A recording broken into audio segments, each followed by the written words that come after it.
அல்லாஹ்வினுடைய மகத்தான கிருபையினால் இன்று வரை 28 நசுல்கள் ஓதி நிறைவு செய்யப்பட்டு விட்டது. அல்ஹம்துலில்லாஹ். நாம் வாழக்கூடிய இந்த இந்தியா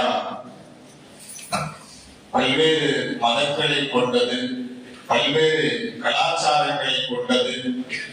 பல மதத்தவர்கள் இந்த சமூகத்தில் வாழ்ந்து கொண்டிருக்கிறார்கள். இங்கு இந்துக்கள் உண்டு, இஸ்லாமியர்கள் உண்டு, கிறிஸ்தவர்கள் உண்டு, சமணர்கள் உண்டு, சீக்கியர்கள் உண்டு, புத்தர்கள் உண்டு. இப்படி பல்வேறு மதங்களை சார்ந்தவர்கள் வாழ்ந்து கொண்டிருக்கிறார்கள். மதங்களுக்கு மத்தியில் எப்படி வாழ வேண்டும் என்பதையும் இஸ்லாமிய மார்க்கம் அழகாக கற்றுத் தருகிறது. மாற்று மத சகோதரர்களோடு பேணக்கூடிய அரவணைப்பை பற்றியும் அழகாக இஸ்லாமிய மார்க்கம் நமக்கு எடுத்துரைக்கிறது. என்று ஓதப்பட்ட ஒரு வசனம், லா யன்ஹாகுமுல்லாஹு அனில்லதீன லம் யுகாத்திலூனகும் ஃபித்தீன். மார்க்க விஷயத்திலே உங்களோடு மாற்று மதத்தவர்கள் எந்த தொல்லையும் கொடுக்காமல் இருந்தால், எதிர்த்து போராடாமல் இருந்தால், வலம் யுஹ்ரிஜூக்கும் மின் தியாரிக்கும், உங்களினுடைய இல்லங்களை விட்டு உங்களை வெளியேற்றாத வேலைகளை செய்யாத நல்ல மனிதர்கள் மாற்று மதத்தவர்கள் இருந்தால், அந்த அந்த மாற்று மதத்தவர்களுக்கு நாங்கள் நன்மைகள் புரிந்து கொண்டிருக்கிறோம், நாங்கள் அவர்களோடு நீதமோடு இருக்கிறோம் என்று நீங்கள் பிரியப்படுவதை இறைவன் தடுக்கவில்லை. இன்னல்லாஹ யுஹிப்புல் முக்ஸிதீன். இறைவன் நீதமாக நடக்கக்கூடியவர்களை பிரியப்படுகிறான் என்று அல்லாஹ் சொல்கிறார். பொதுவாகவே இஸ்லாமிய மார்க்கம் என்பது சமய நல்லிணக்கத்தை கொண்டுள்ள ஒரு அற்புதமான மார்க்கம்.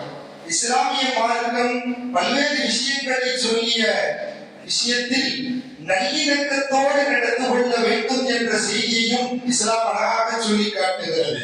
அதனால்தான் இஸ்லாம் லக்கும் தீனுக்கும் வலியதீன், நீங்கள் உங்கள் மார்க்கத்தோடு வாழ்ந்து கொள்ளுங்கள், நாங்கள் எங்கள் மார்க்கத்தோடு வாழ்ந்து கொள்கிறோம் என்ற செய்தியையும் குர்ஆன் பறைசாற்றுகிறது என்பதையும் நாம் பார்க்க முடிகிறது. இந்த வசனம் ஓதுற வசனம் இறங்குறதுக்கு காரணம், அபூபக்கர் ரலியல்லாஹு அறியாமை காலத்துல ஒரு அம்மாவை நிக்காஹ் முடிச்சிருந்தாங்க. அந்த அம்மா பேரு குதைலா. அவங்கள நிக்காஹ் முடிச்சு அவங்களுக்கு பிறந்த மகதான் அஸ்மா ரலியல்லாஹு. இவங்களும் தலாக் விட்டுட்டாங்க. அந்த அம்மா இஸ்லாத்தை ஏத்துக்கல. அதற்கு பிறகு தான் மகளை பார்க்கறதுக்காக வேண்டி பாலாடை, அதே போல வெண்ணெய், இது போல சில அன்பளிப்புகளை எடுத்துக்கொண்டு மகளை பார்க்கறதுக்காக வேண்டி குதைலா அம்மா வராங்க. குதைலா அம்மா காஃபிரா இருக்கிறாங்க. பார்க்க வரும்போது அஸ்மா ரலியல்லாஹு, நாம முஸ்லிம், அவங்க காஃபிர், உள்ளே விடக்கூடாதுன்னு சொல்லிவிட்டு உள்ளே விடல. அதே போல ஏமா இந்த அன்பளிப்பாவது வாங்கிக்கோமான்னு கொடுத்தப்ப அன்பளிப்பையும் மறுத்து விட்டார்கள் அஸ்மா ரலியல்லாஹு. இத பத்தி ஆயிஷா ரலியல்லாஹு ரசூலுல்லாஹ்ட்ட போய் சொல்றாங்க. அஸ்மாட்ட அவங்க அம்மா சில தின்பண்டங்கள் அன்பளிப்பெல்லாம் கொடுத்தாங்க. அஸ்மா வாங்கலையா, அஸ்மா வீட்டுக்குள்ளே விடலையா, ஏன்னா அந்த அம்மா காஃபிருங்கிறதுனால பேச்சுவார்த்தை கூட இல்லையா அப்படிங்கிற செய்தியை ரசூலுல்லாஹ்விடத்திலே சொன்ன போதுதான் அல்லாஹ் திருமறையில் ஆயத்தை இறக்குகிறான், வசனத்தை இறக்குகிறான். உங்களோடு நல்ல முறையில் நடந்து கொள்ளக்கூடிய மாற்று மத சகோதரரை நீங்களும் நல்ல முறையில் நடந்து அவர்களுக்கு நன்மை செய்து அவர்களோடு நீதத்தோடு நடப்பதை இறைவன் தடுக்கவில்லை என்ற வசனத்தை இறைவன் இறக்குகிறான் என்ற செய்தியை நாம் பார்க்க முடிகிறது. பொதுவாகவே அவர்களோடு இணக்கத்தோடு நடக்க வேண்டும் என்ற செய்தியை இஸ்லாமிய மார்க்கம் பறைசாற்றுகிறது. நீங்கள் வரலாறுகளை கூர்ந்து பார்த்தால் தெரியும்.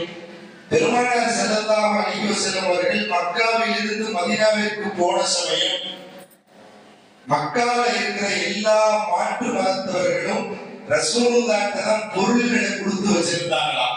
பேங்கே ரசூலுல்லாஹ் தான், எல்லா பொருள்களும் ரசூலிடத்திலே இருந்தது.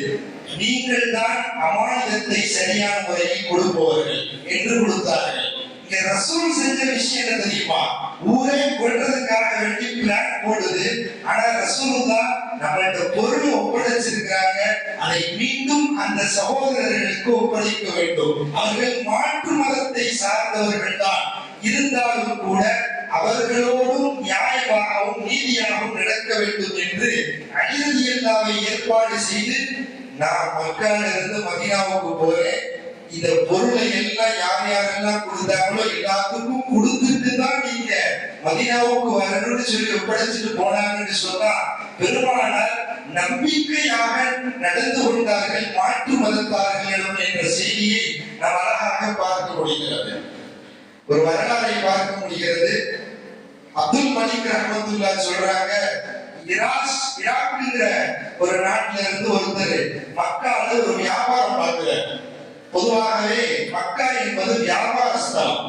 ஈராக் நாட்டுக்குள்ள இருந்து மக்காவுக்கு வந்து ஒட்டகத்தை வந்து என்ன செய்யறாரு, சந்தையில் விற்கிறதுக்காக வேண்டி வந்திருக்கிறார். அப்போ அபூ ஜஹல் என்ன செய்யறான், ஒட்டகத்தை பேரம் பேசி வாங்குறான்.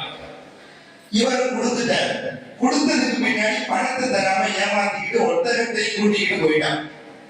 இந்த ஆளு என்ன செஞ்சாரு, இப்படி ஏமாத்திட்டான இந்த ஆளு அப்படின்னு சொல்லிட்டு இந்த குறைசிகள்லாம் நேர சபையா உட்கார்ந்து பேசிக்கிட்டு இருப்பாங்கல்ல, அந்த கூட்டத்துல போய் இவர் போய் சொல்றாரு, யா மஅஷர குரைஷ், குறைஷிகளின் கூட்டமே, மை யுஈனுனி அலா அபில் ஹிகம், இந்த அபூ ஜஹல் என்னை ஏமாத்திட்டு போயிட்டான். ஃபைன்னி கரீபு, நானும் வெளியூர் வாசி, அதனால வபினி சபீல், நான் வியாபாரத்துக்காண்டி வந்திருக்கிறேன், என்ற எந்த இதுவுமே இல்ல. அது கலப்பண்ணி அலா ஆக்கி, அநியாயமா காலை ஒட்டகத்தை குடிக்கிட்டு போயிட்டு அபூ ஜஹல்னு சொல்லி அங்க இருக்கிற எல்லாத்தையும் கத்தி கூப்பாடு போட்டு சொல்றாரு. அப்ப அங்க இருந்த எல்லாம், அங்க முகம்மதுன்னு ஒருத்தர் மூலையில உட்கார்ந்து இருக்கிறார், அவர்கிட்ட போய் சொல்லுங்கன்னு சொல்லிட்டார். நேரா ரசூலுல்லாஹ்ட்ட வந்து சொன்ன உடனே ரசூலுல்லாஹ் புறப்பட்டு போறாங்க. சொல்ல வந்தவரும் காஃபிர், எடுத்து போனவரும் காஃபிர், இருந்தாலும் காஃபிராக இருந்தாலும் நீதி நீதிதான் என்று பெருமானார் அவருக்காக வேண்டி பரிந்து பேச போனார்கள். அபூ ஜஹலினுடைய கதவை தட்டுகிறார்கள். தட்டுன உடனே முஹம்மது ஃபக்ருஜ், நான் முஹம்மது வந்திருக்கேன் வெளியே வான்னு சொல்லி சொன்ன உடனே அபூ ஜஹல் ஆடி போய் விட்டாரா. அரண்டு போய் கதவை திறந்து கொண்டு வருகிறார். பெருமானார் சொன்னார்கள், எழக்கி ஹாதர் ரஜுல ஹக்கா, இந்த மனிதரிடத்தில் நீ ஒட்டகம் வாங்கினாய், பணத்தை கொடுக்க வேண்டும், பணத்தை கொடுத்துருப்பான்னு சொன்னாங்களா. சொன்ன உடனே இதுக்கு எடுத்துட்டு வர, நேரா போய் பணத்தை எடுத்துட்டு வந்து கொடுத்துட்டான். கொடுத்து இந்த வியாபாரியும் நன்றி சொல்லிவிட்டு கிளம்பி விட்டார். கிளம்புனதுக்கு பின்னாடி அங்க இருந்த மக்கள் எல்லாம் சொன்னாங்களா, மாலக்க வல்லாஹி மாரீனா மிஸ்லமா சனஅத், ஏப்பா நீங்க தான் எங்க தலைவரே, நீங்களே அரண்டு போய் அந்த முகம்மதுக்கு பயந்துட்டு பணத்தை போய் கொடுத்துட்டியப்பா அப்படின்னு சொல்லி கேட்டப்பதான் அபூ ஜஹல் சொன்ன வார்த்தை, வல்லாஹி மா ஹுவ இல்லா அன் தரபா அலா பாபி, எப்ப என் வீட்டு வாசலை தட்டுனாரோ எனக்கு பயம் தாங்க முடியல. அவர் வந்து நின்ன உடனே அவருக்கு மேல ஏதோ ஒட்டகம் இருக்கிற மாதிரி இருந்துச்சு, அந்த ஒட்டகத்துக்கு பெரிய பல்லு இருக்கிற மாதிரி இருந்துச்சு, அந்த ஒட்டகத்தினுடைய கழுத்தை பார்த்தாலே எனக்கு பயப்படுற மாதிரி இருந்துச்சு.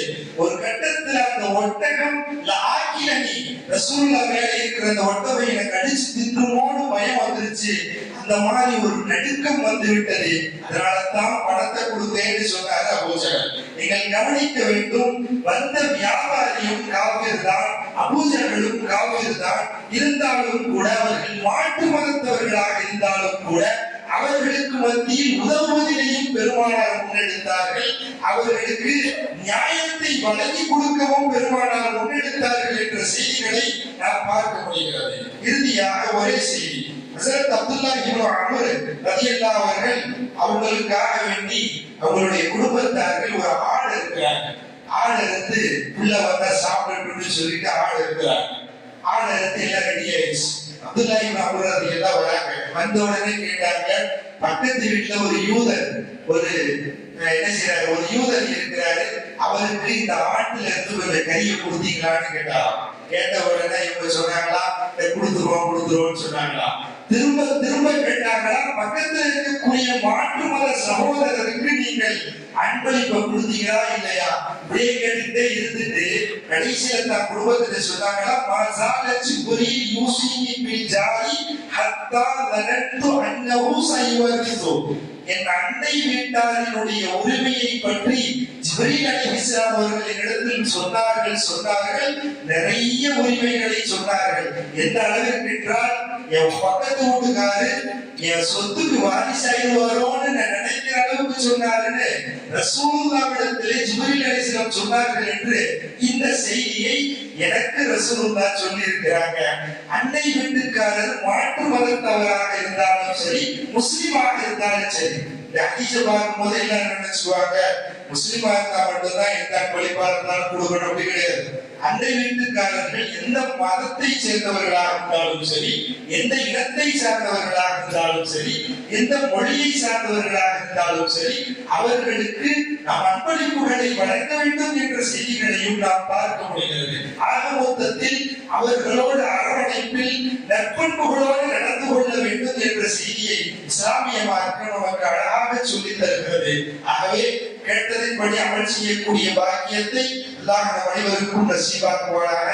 உங்களுடைய வீடுகளில் இருக்கக்கூடியவர்களுக்கும் நீங்கள் தாராளமாக அன்பளிப்புகளை வழங்கி அவர்களோடு இணக்கத்தோடு இருக்க வேண்டும் என்ற செய்தியை தான் இஸ்லாமிய மார்க்கம் ஆணித்தரமாக எம்புகிறது என்பதை நாம் தெரிந்து கொள்ள வேண்டும். அல்லாஹ் நம் அனைவருக்கும் நசீபாக்குவானாக.